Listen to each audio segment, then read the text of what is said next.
ગુજરાતમાં સૌથી વધુ ઠંડી ક્યાં પડે છે? સી. નલિયા. પડખાઉ જમીન એટલે કેવી જમીન છે? ડી. પર્વતીય જમીન.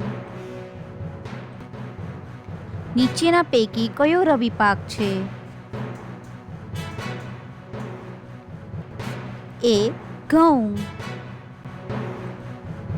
નર્મદા વેલી ફર્ટિલાઇઝરનું કારખાનું ક્યાં આવેલું છે? એ. ભરૂચ. મુક્ત વ્યાપાર ક્ષેત્ર ધરાવતું ગુજરાતનું બંદર કયું છે? એ. કંડલા. ગુજરાતમાં સૌથી વધુ વરસાદ ક્યાં પડે છે?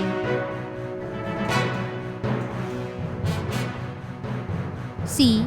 કપરાડા તાલુકો, વલસાડ.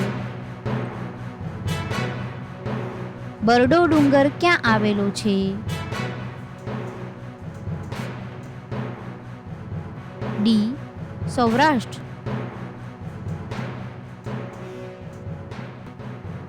બનાસ નદી પર કયો બંધ આવેલો છે?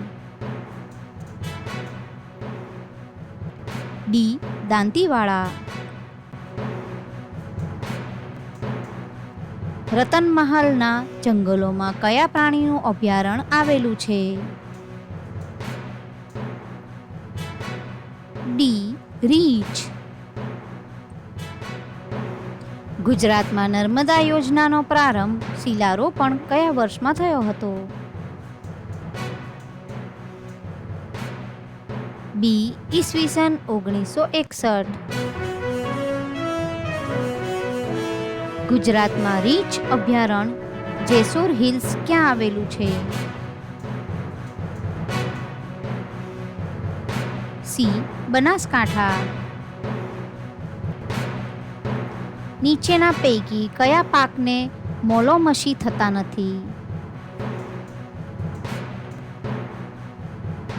એ. વરિયાળી. કચ્છના મોટા રણમાં જામેલો કડવો ક્ષાર કયા નામથી ઓળખાય છે? એ. લાણાસરી. અલિયા બેટ કઈ નદીમાં સ્થિત છે? બી. નર્મદા. વૃક્ષનું આયુષ્ય શેના પરથી માપવામાં આવે છે? ડી. વૃક્ષના થડમાં પડેલ વર્તુળાકાર વલયોથી. દરિયાઈ કાંઠી વનસ્પતિ મેંગ્રુવ્સનું ગુજરાતી પર્યાયવાચી નામ શું છે? એ. ચેર. સિલિકોન શેમાંથી પ્રચુર માત્રામાં મળી આવે છે? એ. રેતી. ગુજરાતમાં સૌથી વધુ ઔદ્યોગિક એકમો ધરાવતી ઔદ્યોગિક વસાહત કઈ છે? સી. અંકલેશ્વર ઔદ્યોગિક વસાહત. કાલુ માછલી કઈ નદીમાંથી મળે છે? સી. કોલક. દાંતીવાડા બંધ કઈ નદી પર છે? બી. બનાસ. ગુજરાતના કયા જિલ્લામાં સીસુ અને તાંબુ બંને છે? એ. બનાસકાંઠા. કયું પ્રાણી કચ્છના નાના રણમાં જોવા મળે છે?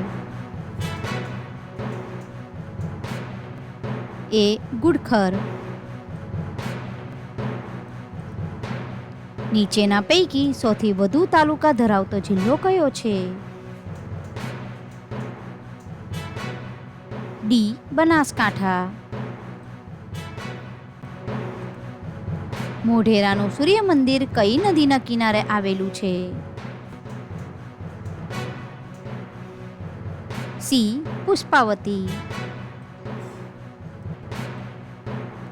ગુજરાતનો કયો પ્રદેશ કપાસના ઉત્પાદન માટે જાણીતું છે? સી. કાનમ. નર્મદા નદીનું ઉદ્ગમ સ્થાન કયું છે? સી. અમરકંટક. ગુજરાતમાં ડીઝલ એન્જિન બનાવવાનો ઉદ્યોગ કયા શહેરમાં આવેલો છે? બી. રાજકોટ.